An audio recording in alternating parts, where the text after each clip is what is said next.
ഇവിടെ ഒരുത്തൻ ഒരു വലിയ ഷാർക്കിന്റെ മുന്നിൽ പോയിട്ട് ഫോട്ടോ എടുക്കാൻ പോസ് ചെയ്യുന്നു.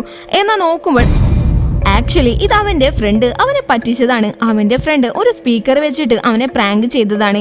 ഇത് മനസ്സിലാക്കിയ അവന് പിന്നെ കടലിൽ ചാടിയിട്ട് സന്തോഷത്തോടെ നീന്തി കളിക്കാൻ തുടങ്ങി. എന്നാൽ അടുത്ത സെക്കൻഡിൽ അതിലും വലിയൊരു ഷാർക്ക് വന്നിട്ട് അയാളെ വിഴുങ്ങിക്കളഞ്ഞു. കൂടാതെ ആ ഷിപ്പിലുണ്ടായിരുന്ന ചത്ത ഷാർക്കിനെയും ആ വലിയ ഷാർക്ക് വിഴുങ്ങിക്കളഞ്ഞു. അതുകൊണ്ട് തന്നെ ആ ഷിപ്പ് ഇളകി കടലിൽ മുങ്ങാൻ തുടങ്ങി. ഉടനെ അതിലുണ്ടായിരുന്ന ആളുകളെല്ലാം ലൈഫ് ബോട്ടുകളിൽ കയറിയിട്ട് രക്ഷപ്പെടാൻ തുടങ്ങി. അങ്ങനെ പിറ്റേ ദിവസം അതേ ബീച്ചിൽ ഒരുപാട് ആളുകൾ വന്നിട്ട് ഇതൊന്നും അറിയാതെ കളിക്കാൻ തുടങ്ങി. എന്നാൽ അതിനിടയിലൂടെ ഒരു വലിയ ഷാർക്ക് മെല്ലെ വരുന്നുണ്ടായിരുന്നു. ഇത് കണ്ട ഒരു ലേഡി എല്ലാവരെയും വിളിച്ചിട്ട് വേഗം പേടിയോടുകൂടെ കയറി വരാൻ പറഞ്ഞു. അങ്ങനെ അവരെല്ലാവരും കയറാമെന്ന് വിചാരിച്ചപ്പോഴേക്കും ആ ഷാർക്ക് പെട്ടെന്ന് വന്നിട്ട് ആ ബോട്ട് കടിച്ച് വെള്ളത്തിൽ തള്ളിയിടുന്നു. അപ്പോൾ ഒരുത്തൻ വെള്ളത്തിലൂടെ പോകുന്ന ഒരു ബലൂണിൽ കയറിയിട്ട് അവിടുന്ന് വേഗം ഓടിപ്പോകാമെന്ന് കരുതുന്നു.